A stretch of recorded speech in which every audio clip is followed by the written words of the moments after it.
Hello and welcome to Libero 56, I'm informed by James Horncastle, the podcast about the most important of the least important things, as the pornographer Paul Raymond once said. I'm Rory Smith of the Observer and Men in Blazers, and today I'm joined by the primarily Guardian face in John Brewin, and the aforementioned James Horncastle, who works for The Athletic, but you recognise him from TNT Sports. We're talking about existential futility today, and if that doesn't keep you listening, I don't know what will. But we're going to start with you, James. Our newsy hook, which is kind of our equivalent of a cold open. Monchi has left Aston Villa. Monchi. What's the best way of characterising his kind of 18 months at Villa? Limited success. Similar, a little bit longer than his spell at Roma. Similar kind of outcome. And this is a subject I know you have strong thoughts on. Is Monchi like a Seville-specific thing? Does Monchi only work if he's like near the Plaza Italia? I think he is, I mean, we've spoken about him before. If people go through our archive and find the sporting director episode, I think we said that, there are clubs which are identified with a manager or a player, and he seems to be the only one who has a club, which is like, Monchi Sevilla. And whenever he's stepped outside of Plaza Italia, he's really struggled. Like you say, limited success with Villa. I would say associated with success, which is Unai Emery's success. Because if you look at the players that Monchi has brought in over the last couple of years, how many of them have genuinely made an impact? Because the 11 most used players last year by Emery, I think maybe only 2 were signed by Monchi. The rest came before, which was Johan Lange, who's now at Spurs, whose time sort of briefly overlapped with Monchi, Rob McKenzie. And then, I think Pau Torres, for example, Unai Emery was always going to sign Pau Torres because he had him with Villarreal. And you then look at the loans that they brought in. And I think people think of loans as just like free hits. They're not free hits. Like, they come with a fee, which you never get back. There's no resale value on a loan. And so, Nicolo Zaniolo, Longley, Rashford, now Sancho, Harvey Elliott, Marcus Asensio, who chose not to be part of PSG's Champions League winning squad so he could be with Villa last year. Which, fair enough. It was a decent year. But that's money you're not going to get back, wages you've subsidised. And yeah, I mean, at Roma, it was worse. So, in what way worse? A little bit like with what we've seen at Villa, okay? He presides over a big sale, which is John Duran, okay? Duran wasn't his signing, and so I don't think he can claim credit for getting the money from Saudi Arabia for John Duran. At Roma, comes in, okay, dealt a little bit of a knuckleball, which is you have to kind of do the press conference in which you say Francesco Totti's leaving. But sells Mo Salah in his first year and Tony Rudiger. And looks to have got good money for them at the time, like when the deal was done. And then within a few weeks, people are like, oh my God, I mean, 42 million for Mohamed Salah. That's like, that's pathetic. That's half of what he's worth. And then the following year, okay, having reached the Champions League semi-final, they then sold Alisson, they sold Raja Nainggolan. They had quite a lot of money to play with.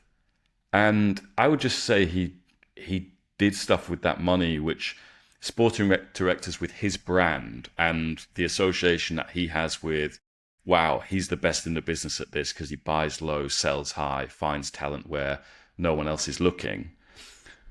Javier Pastore at 28 gives him a 5-year deal. And, he's injury prone. Steven Nzonzi buys him from his old club, Sevilla, which sporting directors they attempt not to do that. They don't want to go back to their club and basically buy a player. But, Nzonzi, again, getting towards 30, long-term deal, expensive fee, expensive wages. And Roma are kind of just locked into those deals. and can't get out of them. And so you are, Roma have not been in the Champions League since. And I think some people would say that, well, it's not all on Monchi. They were put in a financially difficult position that has made it harder and harder to get back to where they were. And look, I mean, he is the guy who made Sevilla the Real Madrid of the Europa League. I think it's 20 years this season. Is that their official slogan? Yes, it should be. Hala Sevilla. But it's 20 years since they beat Borough in Eindhoven. And, I don't want to diminish anything that Monchi did there, because I think most of us, when we thought of Sevilla before that, we thought, oh, it's the town where Betis are from. Betis have a really cool kit, and they signed Danielson for a world record once. We didn't really, I didn't think of Sevilla until Monchi basically came along and made them what they were. But even like in his second spell, he goes back there after Roma. They win the Europa League by beating Roma in the Puskás Arena in 2023. But it's a really old team. It's a team that season won the Europa League. People would say, oh yeah, it's an Emery title that. No, they went through 3 managers that season and left a really old squad, which has flirted with relegation ever since he left. So in terms of like, Victor Orta, this is what I'm leaving you. It's Jesus Navas, who's in nearly 40. It's Fernando, who's nearly 40. It's Eric Lamela, who I'm amazed is now part of Sevilla's coaching staff. And they've got 41 points in each of the last 2 seasons. I just think, clearly Monchi has done some incredible work, but I think that people need to look at the other side as well for a balanced take. And, maybe my take appears imbalanced at the moment, but I do think, he has not had this blemish-free, incredible ride as the ultimate sporting director of all sporting directors. John, do you think that Horncastle's blistering diatribe is partly like, I think one of the things that gets lost about Monchi is because football always lives in the present. He's been around for ages. Like, his first big deal was Luis Fabiano, the one that kind of made him a kind of a thing. I mean, Luis Fabiano is probably like a granddad now. Do you know what I mean? Like, there will be people listening. I mean, I know our audience probably skews like towards the 40-year-old graphic designer, but there will be people in theory listening to this podcast who have never heard of Luis Fabiano. Whereas to us, he's like, oh yeah, Monchi signed Luis Fabiano, but that's not a thing anymore. That's not a meaningful thing anymore. Like, he's been around for so long, maybe as he's got older, he's just kind of got worse at his job, which is something that happens to all of us. Well, the type of person that looks back on Ever Banega as some vintage star, because I mean that's another classic Sevilla player, isn't it? I think it's one of these things, isn't it? Sporting directors, we hear a lot of them, though in England we don't hear from them. In Italy, of course, Galliani or whoever, Milan would be talking all the time. By the look, he always appeared to be talking whenever I look towards Milan. So there's a mystery, isn't there? The notification on my phone just went off, and it's about Galliani. Really? Yeah. Monza has been sold to an American fund. Right, Galliani, okay. I will not be president. He's speaking as we're speaking about him. Well, I told you, this guy is ever present, isn't he? And someone that pushes it, okay, he's club president or whatever, but Monchi, a slightly different role. But so there is that edge of mystery, isn't there? This guy behind the scenes. And, I suppose I first became aware of him properly would be around that time of the sequence of Europa League wins. I think when they won, I was with Jonathan Wilson actually, when they won in Warsaw against Dnipro. Sounds very Wilson, this. Yeah. That might have been the peak of Wilson's career. We had a great time. That's literally the only time there's been a European final where only he can pronounce the name of one of the teams. Yeah, yes. Well, yeah, we didn't bother with the actual place where they were from, but Dnipro will do. And we dined in a couple of Warsaw salons and all that type of stuff. You know what it's like with Wilson. I remember in the post-match of that, Unai Emery obviously speaking, but then a lot of the credit in the mix zone and all that is, Monchi is the guy that established this. Now, one of the things about the sporting director, these mysterious figures that we talk about quite a lot on this podcast, is that often they're not that transferable. It's not like Unai Emery can go from 2 or 3 different clubs. You know, Valencia, Villarreal, Sevilla, he's less successful at other clubs, we know that, and be good at those clubs. Sporting directors, I'm not sure if they move to another club, they're always going to be it's good, because it's managing a football team is not simple, but you know, a guy knows how to set up a team. But living in Birmingham is different to living in Seville, and the way that the business is done, it's different, isn't it? And I think that's possibly. And also, Monchi, as you've said, has been around a long time, and the game has moved on, and PSR and stuff like that has come in. And if you're a guy that deals in essentially veteran players, which are the type Emery likes, you're going to come up against financial problems. Because one thing that Chelsea have actually got right with the PSR dealings is you buy young players and then you can flog them on, because you're retaining the amortization value and stuff like that. This is why we've all become accountants. And someone like Monchi with Villa, I mean, you mentioned those loan players in January, Asensio and Rashford. I was hearing 500,000 a week Villa are paying out for them. It doesn't work, does it? For the long term. It is interesting though, because I think you're absolutely right that if you go through all of those, I remember writing about this for ESPN, which dates it considerably. Dates us all, yes. Yeah. And it was about like Steve Walsh, who was given the credit for Leicester getting Kante and Mahrez. And I think I brought in Graham Carr, Alan Carr's dad. Yes. Who actually, my wife and I went through a spell of watching Alan and Amanda Holden doing up houses in Spain, and Alan Carr's dad, Graham, features in that show. He's very sweet. Well, can I tell you my Alan Carr story? Is, you know, there's this TV program about him, about his younger life.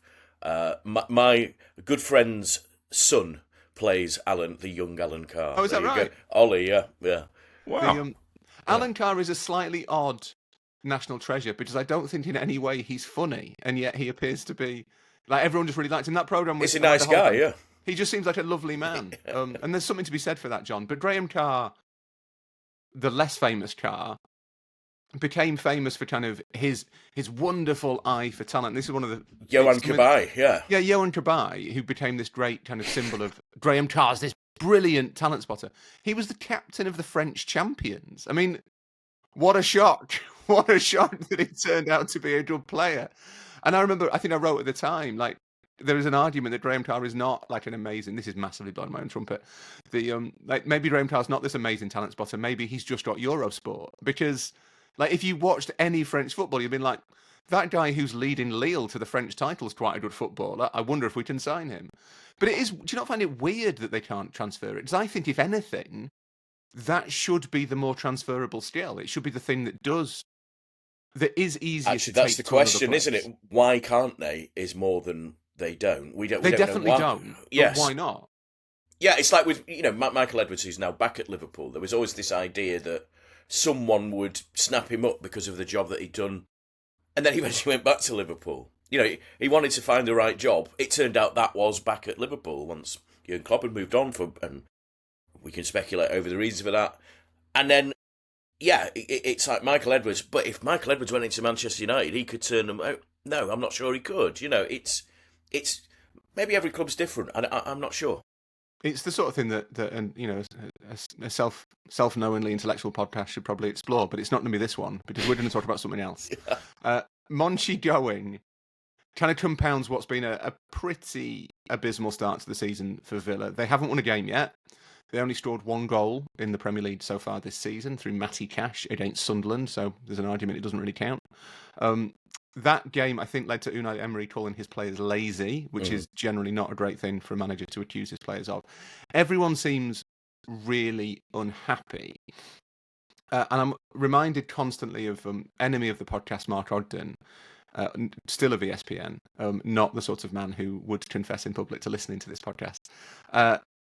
he's got this weird like predilection for a sliding doors moment. He loves a sliding doors moment, Oddy. And it does look a little bit like that game at Old Trafford on the last day of last season, when had Villa won, they would have qualified for the Champions League because of what was happening to Newcastle at the same time. It does look increasingly like that is the point on, like that's the inflection point on which Villa's like modern history, that this project, or at least like the current incarnation of this project, turns. It does feel as though that has left them all in a kind of pit of despair, to be honest. Is that too simplistic? No, I was going to say, feels like Villa's downfall became via VAR and PSR, doesn't it? Because obviously there was a decision in that game that Villa fans are still talking about. Do you know what this reminds me of? Let's go even further back into the past. Remember when Leeds didn't make it back into the Champions League back in 2001 after getting to the semi-finals? Now, okay, we've been over the arguments of PSR. In those days, what did Leeds do then? They gambled again, didn't they? And it didn't work. They started banning Robbie Fowler and all this. Rocky Jr. Seth Johnson. Well, the list is almost endless, actually, yeah. And the Peter Ridsdale P. Riddy figure, who is that? Oh, my. See, that again dates. There's a whole generation who don't know who P. Riddy is. He's a bad boy for life.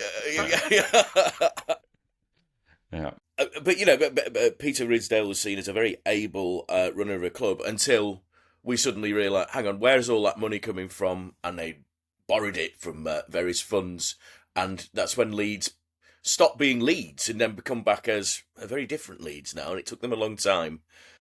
PSR, you would suggest, probably protects Villa from that happening, unless they keep playing like they do this season and get relegated, and then all bets are off.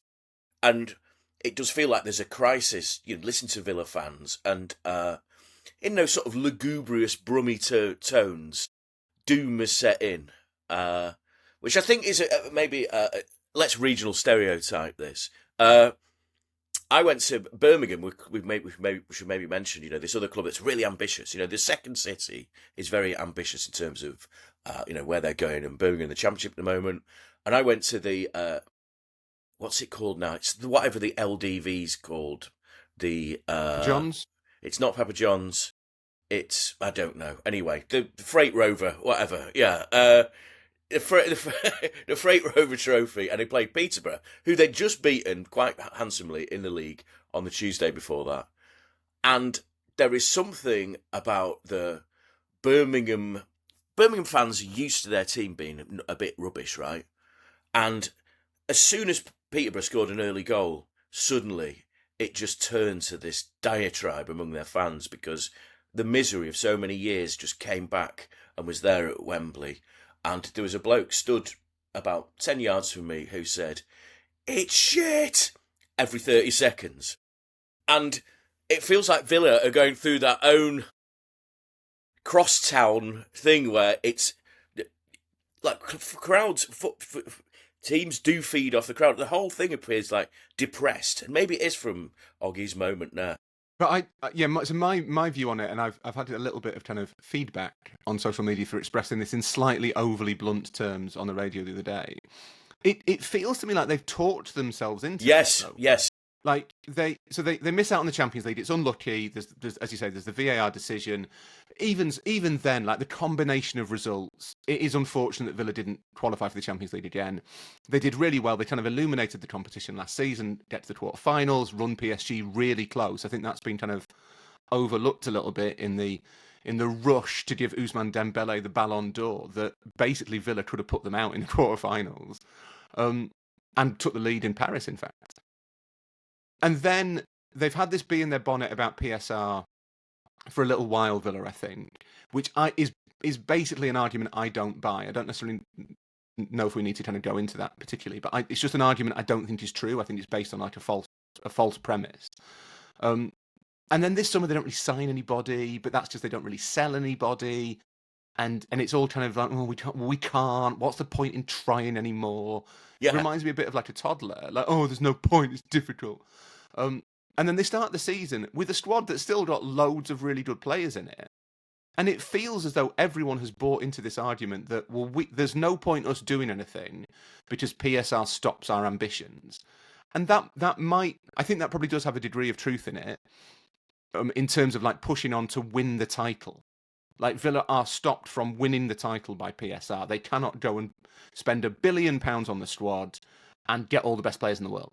They can't do that. That is true. But they can. I mean, PSR's not stopping them scoring goals. It doesn't mean they have to play badly. No. They've still got a squad packed with internationals. I think Elliott's a really smart signing. Sancho, I'm a little bit less sure of. Okay, they lose Rashford and Asensio, but they did spend 25 million quid on Donyell Marlon at the same time in January, and then seem to forget about him. They've got a really good defence. They've got Ezri Konsa, who's an England player now. You know, they've got all this talent. They are still underperforming, whether PSR exists or not.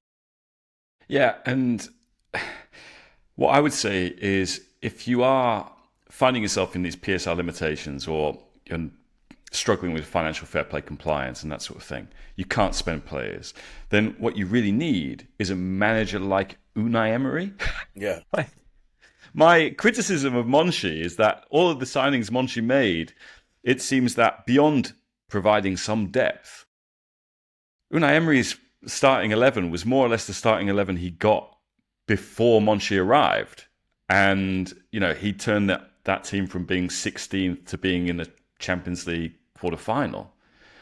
And, you know, perhaps some of his methods, you know, video analysis session, which, you know, is like, yeah, I guess it's like being told you're going to watch all of Stanley Kubrick's films in one day. That's just how Unai works. He's that meticulous. And people are just sort of worn out, jaded by it. But he's exactly the kind of manager you sort of need in this situation, I would say. And, you know, PSR is one thing. You know, we've just had a Premier League shareholders meeting where they've been talking about the squad cost rule as well. SCR. We need another acronym. Preferably, all acronyms have to end with R in football, by the looks of it. Like, we're going to get onto West Ham later in this kind of claret and blue episode. But like, one of the things that these two clubs have in common, I suppose, is that they have both sold £100 million player in recent history. Jack Grealish went to Man City, and Declan Rice went to Arsenal.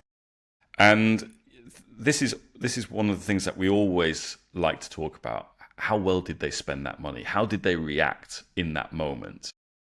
And, you know, certainly in terms of squad costs, Villa's wage bill, by all accounts, in terms of their revenue to turnover ratio, is eye-watering. And, you know, they didn't react like Barcelona when PSG went and said, here's a check for 220 million for Neymar. But they did also sign Coutinho. Mm-hmm. And Coutinho cost 20 million, but I imagine his salary was pretty big. And like, people just don't look at it. Coutinho went on a free transfer to Vasco da Gama this summer. People forgot he even was a Villa player. Yeah, from what I can tell, Dendoncker was on a lot of money. He's gone for free as well. Robin Olsen, who I think he was signed before Monchi, but Monchi had signed him to replace Alisson, and that was a disaster at Roma. Not to go back over that.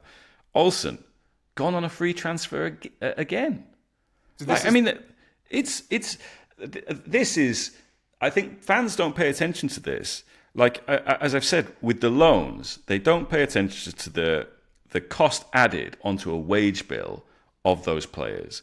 These players that have been forgotten down the back of the sofa, they all get paid by Villa and get paid a lot of money, and they haven't been able to sell those players, and they've had to just give them away for free or let their contracts run out so they can just get them off the wage bill. So, you know, I take your point. It's miserable that you're going to Waitrose and mum's not buying you a Kinder Egg. But like, you know, which I think is actually something Slaven Bilic said. It's about like, yeah, I mean, it is that. But at the same time, the tension that there is they've got the manager who should be able to do really well in this situation. It's just that manager, perhaps in his third season, maybe some players are like, oh, we coming into work, God, it's a slog. It's a slog. Well, that thing about the sales, about the transfer dealings. That's the central. I say central bit of my argument. It's the extent of my argument about Villa, to be honest, which is that the kind of PSR is holding us back is true in the sense that there are now limitations on what Wes Edens and Noah Sawiris can put into the club. Like, they can't just be like, here's another 500 million quid, off you go. That is true. But at the same time, people always assume this is because I'm a Liverpool fan, but it's not. It's because I'm someone whose basic principle in football is I kind of want the Premier League teams not to win everything in Europe. That's my most sort of ardently held view about football. Is I like it when Premier League teams don't win in Europe. That's whether it's Liverpool or not. Obviously, if they win the Champions League, perfectly happy. But if it's not them, I want it to be a European team, and I want there to be lots of different teams from lots of different countries in Europe who are competing. Villa have got way more money than basically everybody in world football. They are able to spend far more money than everyone in world football. I did the maths a few weeks ago, got a lot of shit for it. They've spent something like 500 or 600 million quid in 5 years. That strikes me as probably being enough. Like, you can't really complain. You are shopping at Waitrose. Do you know what I mean? You're not being asked to cook a gastronomic feast that would satisfy Wilson by going to like Lidl. You are one of the richest clubs in the world. That's false premise number one. False premise number two is this idea that they're being held back. How have they been held back? They went from the Championship to the quarterfinals of the Champions League in 5 years. What more do you people want? Do you know what I mean? Like, that is enough. That is incredible. That is an incredible story told by DM Balaguer in his book Rise of the Villains, which is out this week, which is not great timing for DM, admittedly, but it's a legitimate thing to celebrate because Villa have come so far so fast, and they have done that because they spent a load of money. I think for a while they didn't sell very well. I think they missed, like a lot of clubs, the fact that PSR is a cash flow game. We've talked about this before. This is Chelsea's great insight, that you can spend as much as you like as long as you keep the money flowing out as well. Liverpool, I think, have worked that out as well, and they've now kind of switched their transfer strategy to match. Villa don't do that. They sold Grealish and they sold John Duran, and that basically was it until relatively recently. But more importantly, as James kind of highlights, they've been really bad at buying in the last 2 years. Like, they've spent a lot of money and not permanently improved their team. Asensio, I thought, was a great loan signing last January. Did you need to do him and Rashford? Did you need to do him and Rashford and Donyell Marlon? Was that necessary? Or is that overkill? Is that just spending money for the sake of it? And I think that more than anything is what has held Villa back. The fact that it's like a traditional sporting flaw. Like, if you don't spend money well, you don't succeed. That's not because there are rules in place. The fact that there are rules in place just means you don't get to do it again and again and again. It's the mentality, though, of perhaps owners and fans. And I remind you of the Noel Gallagher quote on this, where he says, I've got 80 million in the bank. I've sold 20 million albums. I've been asked to join the board of Manchester City, but I still want more. And that's sort of, that's football. Success becomes something else, doesn't it? We've talked about this before, about success actually becomes like if you're having less success, that feels painful, when before that level of success would have been success. It's like a sliding scale of, Rory, Liverpool are in this cycle now of, winning titles, perhaps winning Champions Leagues. If they drop below that, it's the utter misery of this is awful. Actually, yeah. Do you know what? I was at Anfield the other day, and I was talking to a mutual friend of ours who works for Liverpool, who was saying that he remembered when someone told him about how maybe it was winning the title this year or the Champions League in 2019 or whatever, that this makes up for the dark days, and he just said, "What dark days? Yeah. Liverpool haven't finished lower than 8th since 1962. What more? Again, like, what more do you want?" Yeah. There are for Villa. This is sort of dressed up, I think, for Villa, who are a huge club, and I've got to say I love Villa as a club. I love the whole end. Yeah, I love the 1995 Mark Bosnich goalkeeping shirt. Like, I have a lot of affection for Villa. For a team I don't support, I have a lot of affection for Villa. Muller Rice as a sponsor, that was Muller Rice is exactly probably the best rice-based yogurt. Yeah. And of the 90s, imagine, yeah. Don't see many Muller Rices these days, do you? They've been priced out of the game. But it does feel a little bit like the trajectory has slowed, as it does when you get closer to the top. That's natural. It should be harder to make the step from 5th to 4th than it is to make the step from 8th to 5th. That is how sport works. Mm. And what's odd is that it has seeped into the kind of the thinking of the club. And I think James is right to kind of maybe shine the spotlight away from the regulations and from transfer spending onto Emery. I want to, as I mentioned, I've been reading Rise of the Villains, an advanced copy, and I want to read you a passage from DM's book, which is full of, I've got to say, DM's book is full of really, really great detail about Emery's role at sort of turning Villa into what they are now. I think if you're a Villa fan, you'll really love it. You'll be unsurprised to learn that Unai Emery is the hero. But it is full of, it's got some fascinating insights in it. And this is a scene in George Mendes' house in Madrid, where Nassef Sawiris, the co-owner of Aston Villa, has flown out to meet with Emery on neutral territory ahead of appointing him from Villarreal. George Mendes offered his home in Madrid for the encounter, and some members of his team were present. Nassef, with an unsettled stomach, like I say, it's full of great detail, flew in from London. Right, okay. I don't know why when I read that line, I thought this must be relevant. There must be like a scene in a toilet. But I also like how George Mendes is an Airbnb host, you know. So please rate me 4.9 on 4.9, but you have to do the recycling. The Unai and Damia, which is Damia Vidadani, the head of football operations, explained that the difference between success and failure often comes down to time.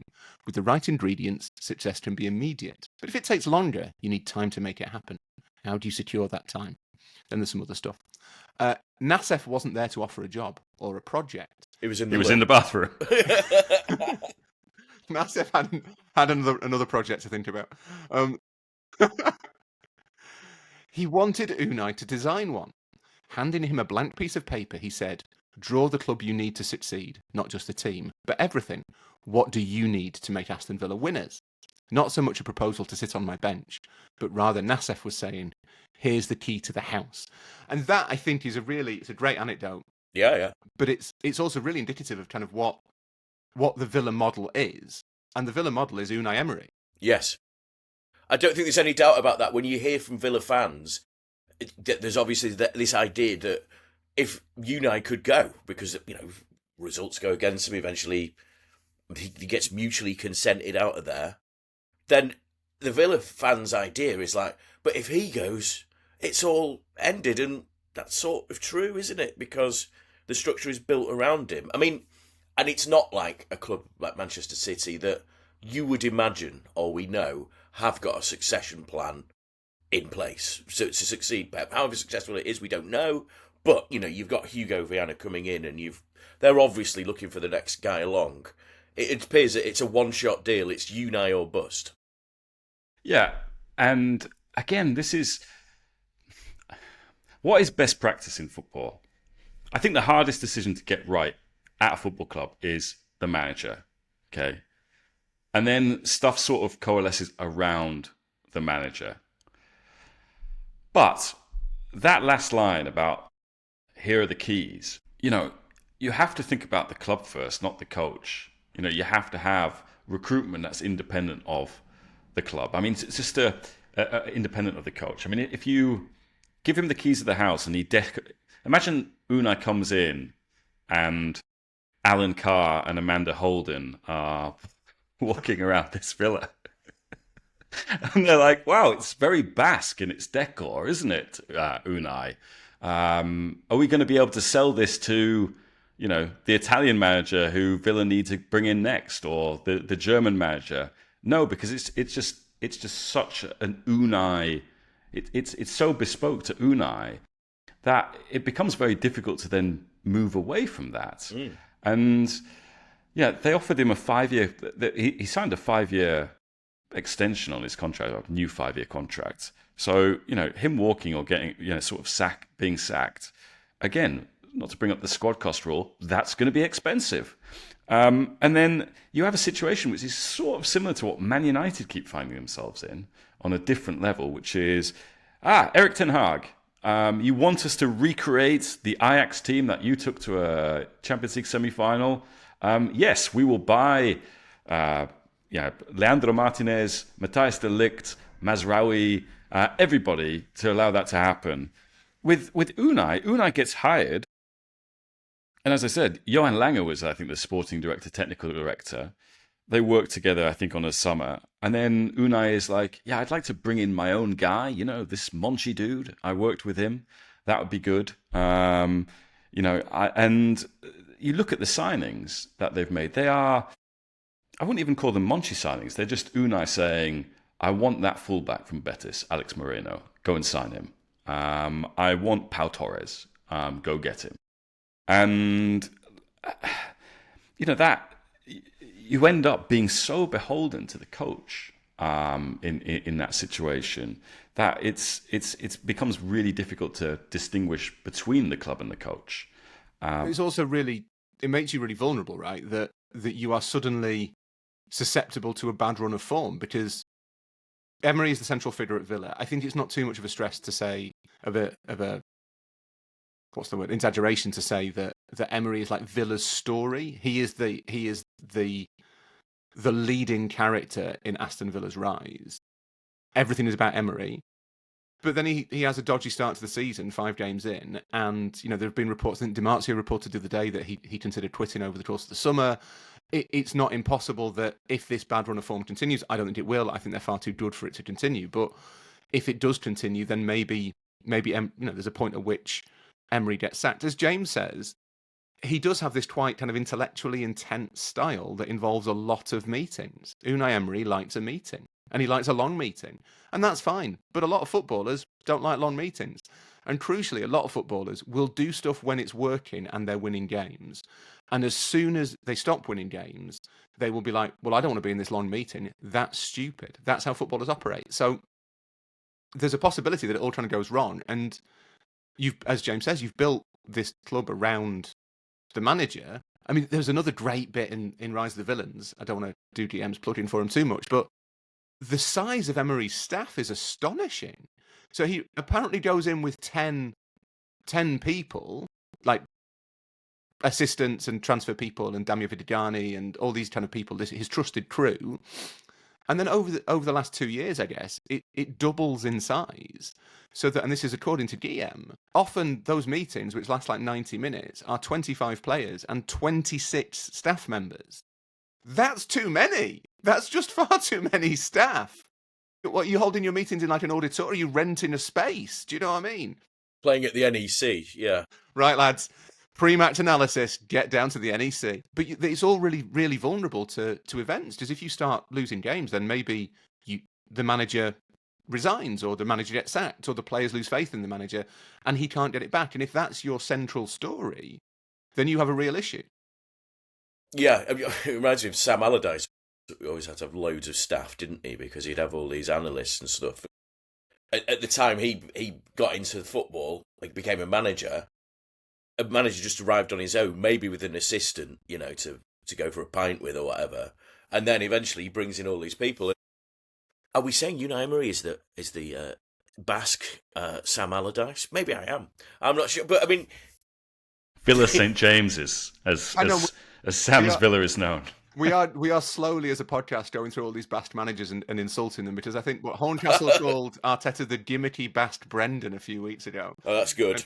And now you've done Emery as the Basque Allardyce. We are not going to be welcome in San Sebastian. Shame. That is a shame. Your words have consequences. The thing is that there is an issue, though, about Emery's style of football. Apart from the fact I think they've got the oldest squad in the Premier League as well, is that it isn't, we've discussed this a lot, the modern style is a bit more muscular, a bit more direct. Okay, you've got John McGinn's glutes, but, the rest of them aren't particularly a big team. And has that style of football suddenly become outdated? Or has Emery become outdated? Or is it that Emery arrives at a club, changes it to his specifications, and then when you require a plan B, isn't able to go to the next step, which is quite common with managers. This is what we forget with managers, that there's a couple of managers that lasted a long time that everyone is held up against them, but it doesn't work that way. You can be a manager and be a successful manager who's only at a club for 3 years, and so should Emery walk away, Villa fans would have to say those were great times under Unai Emery, but it doesn't work like that, does it? It's like it sort of has to come to an end at some point, and if you were going to replace him, if you built the club around him, where's the succession planning? We don't know that, do we? But presumably the owners of the club and the people close to them are thinking about this now and probably panicking, you would have thought. No, but John, I mean, their reaction to Monchi leaving is to hire a Bassam sporting director. Yeah. Like, I did notice this. And again, this is remarkable. You know, the guy, Roberto Alabe, has done a great job with that Real Sociedad team, even though Arsenal have basically, a Basque has basically come and relocated the Basque country in Highbury and Islington. But again, that seems to be a move that's indulgent to me, indulgent to Unai Emery. We are bringing in another person you feel you can work with, rather than bring in someone who they think can work independently of Unai Emery in the interests of the club in the mid to long term, because of course they should work hand in hand in the here and now. But Olabe has to come into this job with the thinking, right, I do have to look at a succession plan, if not for this season or this month or next week, then for whenever Unai leaves. And I have to look at the player profiles of this squad and think, how do we rejuvenate it within the limitations that we're working in? And yeah, I think that is a very curious choice from them, which again is indicative that they are beholden to Unai Emery. They are doing everything possible to make him happy, and I'm not sure what Olabe can do in the short term to, help Unai Emery turn results around, outside the transfer window, and that sort of thing. So I don't think it's a case of his ideas going stale. It's as we've talked about, it's maybe players are a little bit jaded by those ideas, because Unai over the last 15, 20 years has gone from one club to the other and has generally had success at most of those clubs, be it, at PSG, he did win the league. I know people will say that's a given, but, three French clubs have won the league in the Qatari era at PSG that are not called PSG. So, you can lose it. Carlo Ancelotti famously lost the league in his first half season. So I think they've still got the right manager. It's just about, can he find a way of compromising maybe on his ideas, refreshing a little bit, making it easier on the players. But the club has tied itself to his mast, really. And like you say, James, the story of Aston Villa now is basically the story of Unai Emery. That seems to be kind of set in stone, and I think that's quite important. I think that it's like a wanky thing that journalists think, but I do think that clubs now need to have a kind of animating force rather than just being. It's not enough just to exist. You need to sell something to your fans to make them pay the colossal ticket prices, to pay for their TV subscriptions. You need to sell something to the public in general. You need to sell something to your players. And what Villa are selling is, we've got this amazing manager. I think that's quite a short-termist story to tell, but it could be worse, because there are other clubs who don't even have that to sell to their fans, and we're going to talk about those two after a break. And a brief reminder, which I am doing at this point so that you don't skip forward, to like, rate, review, Spotify, YouTube, Apple, Acast, whatever it might be, I don't know. Everything that you do helps us get the word out through the tyranny of the algorithm. We will be back in a couple of minutes.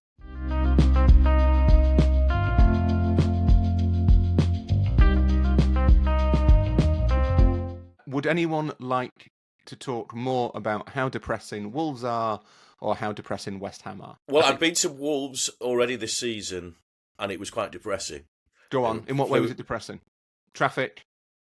Well, I mean, I actually quite like Wolves as a place, believe it or not. But you can believe it. I do like it. I think you should believe it. I should believe it. And I enjoy Molineux. It's got that sort of standing, hasn't it, as a old style ground, and the atmosphere. It's a great stadium. Molineux's a great stadium. It's great, yeah. And when the atmosphere there is up, it's fantastic.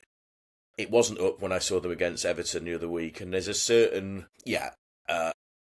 quite similar to that sort of Brummy ennui. It's just up the road. Are you trying to say that everyone in the West Midlands is prone to fatalism? Is that where we're landing? Well, maybe it's just like the sort of vowel sounds that make you think that. But I don't know. It just felt like that's another club, isn't it? That was a big project where you had a very ambitious owner, and then that was based around one manager in Nuno and his connection to another operative in George Mendes.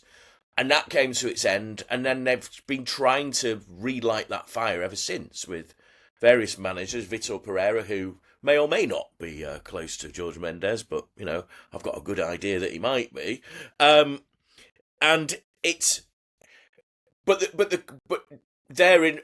they had that great point, didn't they, where people were saying they could get into the Champions League or whatever, and then that success is over, and now it's a struggle, and they've sold off the family silver. The best, Vitinha, a player they had, is PSG's star midfielder, and it's they're looking elsewhere to think. Oh, and Pedro Neto, such a brilliant player for them, is sold off to Chelsea. The family silver has been sold off. Maybe George Mendes isn't such a good seam to mine anymore.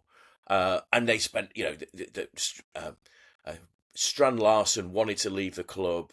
And just as this total sense of, we're going to struggle this season. They began the season thinking they'd be in a relegation battle for probably the third season in a row. Now that's a club that it's lost direction, and the fans are saying, I think the chant was back the team or sell the club to it's Jeff Shi, who is the front man for the Chinese owners. And of course, we don't really know that much about how the club is run, apart from that Jeff Shi is the front man, and it's gone stale to the point where it could go very bad. I saw it described as an experiment. It was on Twitter. An experiment to see what happens if you year on year sell all of your best players and replace them with worse ones. Yes, and that is basically what this is. When most there's this idea that journalists. I mean, Horncastle's a bit of an exception to this, really. But there's this idea that journalists should have heard of every player, and I always think it's a bit mad because there's loads of players. How on earth are you meant? Not only are there loads of players, but as Wolves amply demonstrate, most of them are called Gomez. So how are you meant to have heard of them? They're just these names, and we've all got stuff to write and podcasts to record. You can't hear of every player.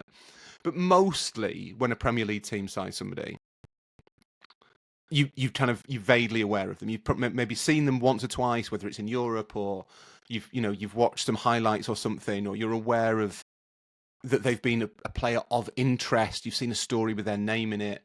Most of the names are familiar. Wolves signed a load of players this summer that I had no idea existed, and that might be my failure. That might be my failing, but I think it may be indicative that they've gone very niche in their transfers, which does suggest that the Mendes, they are not. I think the issue, James, you'll know more about this than I do, but the issue seems to be that there was a period when George Mendes was quite interested in them, and now he's not. Yeah, and I think also the ownership situation there. The ownership mix in the Premier League is fascinating, because I think now a lot of people think, okay, City, Abu Dhabi, Newcastle, Saudi, and then the rest are American. And we've spent the first half of this podcast talking about a club owned by Egypt's richest man in conjunction with an American. And we're now talking about a club that is owned by China. Or Chinese companies. And do a Trump impression then. China. Or China. Yeah. And, China is a cautionary tale. I mean, I've experienced this myself covering the Milan clubs over the last decade, where Silvio Berlusconi sold to this complete unknown Chinese businessman called Li Yonghong, who sort of people in Shanghai had never heard of, and people in Beijing had never heard of, and that ended up with a repossession from an American hedge fund, and then with Inter, Inter were bought by one of the biggest businesses in China, and they spent, not like a state-owned club, but they invested the amount of money you would have expected a big Chinese firm to, from one of the biggest economies, if not the biggest economy in the world, to spend in football. And then political winds changed. They couldn't spend anymore, and Inter were repossessed by a creditor who helped them out in COVID. And I'm not saying that's going to happen with Wolves, but China, Xi Jinping once upon a time said, it'd be great to have the World Cup here. We should, sort of invest in our league. And you guys go out and buy clubs in Europe. And gradually, Wolves are kind of almost the last club standing in this, in terms of having a Chinese owner. And I think they are in England, aren't they? Are they not the last one left in England? Yeah, well, West Brom sold. Yeah, West Brom was owned by an American. Yeah, I think. Yeah, so. Okay. So last club standing in that regard, and I do think it's while they're not state owned, I do think it is a cautionary tale with countries that all of a sudden think, we're going to get into football, and then a few years later decide, nah. Not for us. Is it also a cautionary tale, John? Do you think about the kind of the allure, the elusive allure of the ideal owner? Because I think probably the most depressing club in the Premier League, more so than Villa, who've talked themselves into depression, and Wolves, who've been sort of drifting into it, are West Ham, who, and I say this with respect, just seem pointless now, because this is just as Jack Pitt-Brooke, our colleague, deserves quite a lot of credit for the idea around kind of Villa building themselves around Emery exclusively. That is their identity. West Ham, I think, have no identity. Because it was Upton Park. This is me just parroting what Jack said to me the other day. The Bowling Ground. The Bowling Ground, as they insist on calling it, like people who call it the Arsenal. Come on, grow up. It was Upton Park, and it was local. It was Nobes, and it was sort of East End, and all that stuff. Daddy Dyer. Exactly, and it was fan violence and limited midfield players. But what is it now? Like, they're a club who don't have a distinct style of football. It's not the West Ham way anymore. That's all long gone. They all hate the stadium. The stadium is awful. It's like some sort of sci-fi thing where it's post-apocalyptic, and this is the final wasteland left on Earth.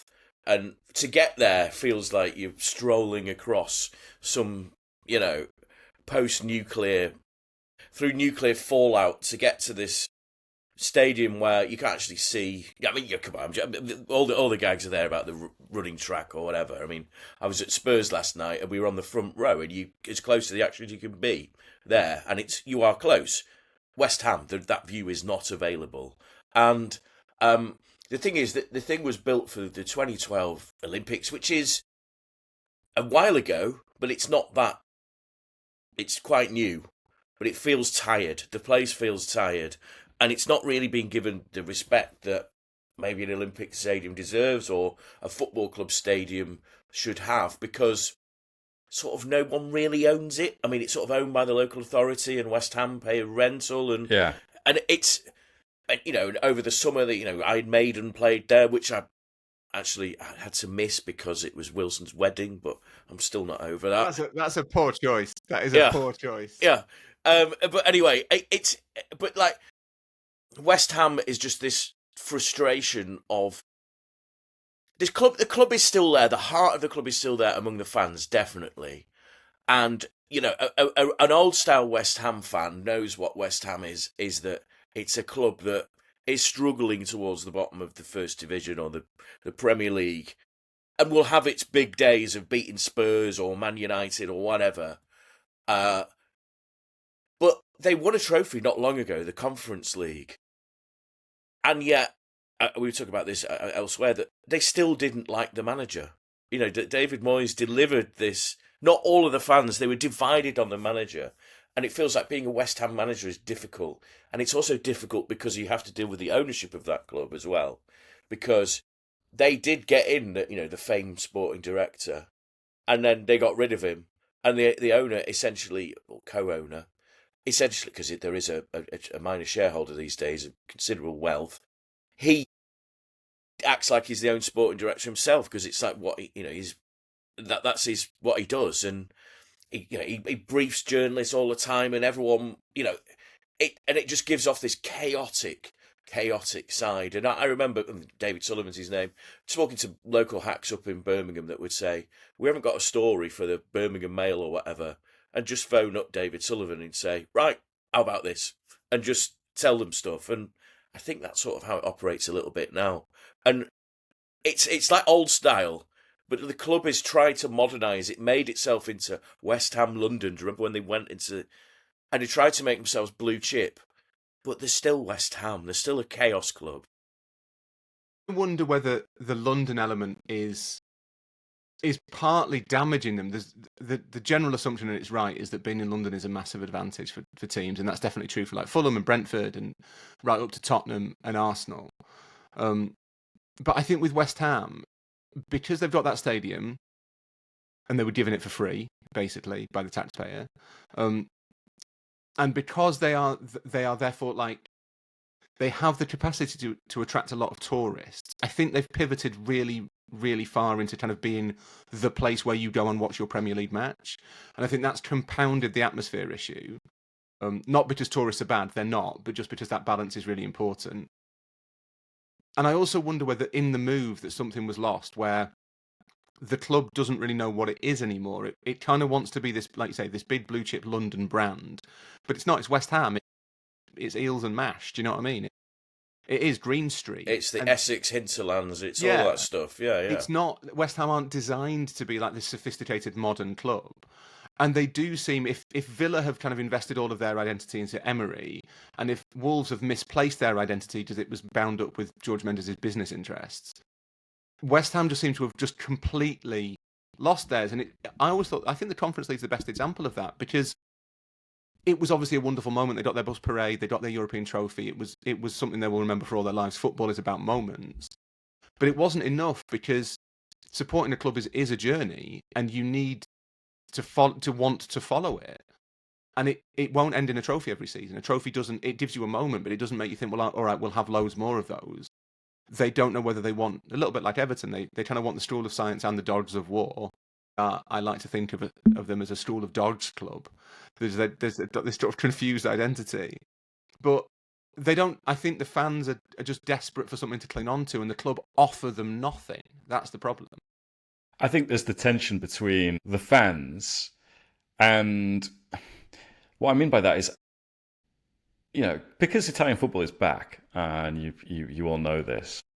In 2023, I did 3 finals in 10 days. Roma against Sevilla, where Monchi got the better of Roma, and Inter in Istanbul against City, and then the other one was West Ham against Fiorentina in Prague. And by far the best final, and one of the best days I've ever had covering this job, was being pitchside for West Ham, winning the Conference League against Fiorentina, and going. We went down from our position up in the stands to pitchside in like the 85th minute, and it meant that as we came through the tunnel near the corner flag, all of a sudden you just basically see Jared Bowen 1v1. Scoring the goal in the last minute, which Fiorentina can't come back from, and they win. And we had to put up umbrellas because there were just showers of beer. And then you were with the kind of the Cole twins, as TNT called them, Carlton and Joe Cole, who were just such great people to be around. And I came away from that night and at the airport the following day. I came away thinking that West Ham had. It felt like all of West Ham and all of Essex was there in Prague. In a way, I think you just don't feel that in Stratford. I came away thinking, wow, this is a club that is still extremely rooted in its people, in its fan base, and has a much stronger identity than a lot of football clubs in this country. I actually got in with Ray Winston's accreditation because I hadn't picked mine up, and Ray was supposed to come from where he lives now, which I think is in Sicily, where he has a St. George's flag that's raised all the time. And the club has such a distinct character, and yet since the move to they call it the London Stadium, it's a sort of thing that is called, it's a sort of name of a stadium you'd have in Pro Evo. It's a knockoff stadium, yeah. It's a knockoff stadium, and you feel like it's a bit of a knockoff going to watch a club like West Ham there. And so, they had, with Moyes, as John was saying, okay, fans not sold on the style of play, but I think a lot of fans travelling with the team on those European nights had the best times of their lives following West Ham. And again, now that, when they've tried to move away from Moyes, got in a Basque manager, Lopetegui, and it didn't work, all of the old grievances just come back. That they're owned by owners who've owned another football club in the past, Birmingham City. Mullets, yeah. Yeah, and so it makes, they feel, to me, they're quite recognisable as like almost Italian owners in the way that Zamparini would own Venezia and then Palermo, or Cellino would have Cagliari and then Brescia, and almost be more famous for owning a football club than their own previous business, which in some cases pornography, other is lingerie, other being a Czech billionaire. And I think if you are going to become more famous for owning a football club than your own businesses, then you have to be seen to be good at the football. Do you know what I mean? And I think that's an underlying tension. I also think West Ham's purpose is just to supply pundits these days. Because, remember when Jose Mourinho said, there are too many Liverpool, ex-players in like the Sky studio. West Ham, into their place in the football culture, feels like they're punching way above their weight, because you had Rio before Rio left TNT, Joe Cole, Carlton Cole, Don Hutchison, the Redknaps. I always think, regardless of Jamie's playing career, you just think Harry on TalkSport. Lampard, when he's not coaching, does stuff, and you just think Frank Lampard Senior played with Redknapp, West Ham. Yeah, even in our game, one of the most eminent columnists is a West Ham fan. Jacob Steinberg. Jacob Steinberg, and Martin Samuel. And yeah, they have a huge place in the football culture. Really. It's funny because I always think we've gone massively over time now. Tom will be getting annoyed, but I always think that the big shift in the media is illustrated by the fact that the default London club that most journalists support has switched from West Ham to Palace. That shows how the media has just got a little bit posher. It's not Fulham, but it's Palace. It's very Palace. But I wanted to just round off, because I think you've both touched on this, and I think it's a really interesting idea and not one I'd considered before, of like hereditary grumbling. That, John, you mentioned Birmingham fans were really quick to turn at the Virtu Motors final. That is, thank you, Tom. Yeah. Informs me what the Papa John's is now called. That they were quick to turn as though they were so conditioned. They were reliving all their yesterdays. Wrong, like you can have this incredible journey under Tom Brady's stewardship, and literally as soon as you concede a goal, you're like, well, this is shit, isn't it? Oh, it's terrible. It's shit. Absolutely terrible. And it's the same with West Ham, that they win a European trophy and, within 10 minits, get rid of the ball, they're not doing it right. Fuck off out of our club, Sullivan. And it is true that, that one goal, one game, one season football fans have quite long memories, and there is like an institutional memory of a club. And I do wonder whether, to an extent, at places like West Ham, maybe that they have had so many years of kind of mismanagement that it's kind of the default setting. Yeah. Is that fair? And next week we'll do Everton. But yeah, it's like this is the thing with football clubs, isn't it? And I've always said this, like the Manchester City idea of like we suffered for years when we weren't very good. No, you just supported a football team. That's what they're like mostly. That's true. And on that bombshell, that bleed window into reality from John Brewin, we will leave you to your weekend. Enjoy it. If you're at a game, if you're watching a game, feel free to, tweet us or Instagram DM us or, communicate with us in some way. If you've got a question, we do have an email address. I can't remember what it is. It's written on the bottom of the page. It's all in the show notes, etc. Thank you for joining us. Thank you to James and to John and producer Tom. Thank you for listening. See you soon. Powered by Riverside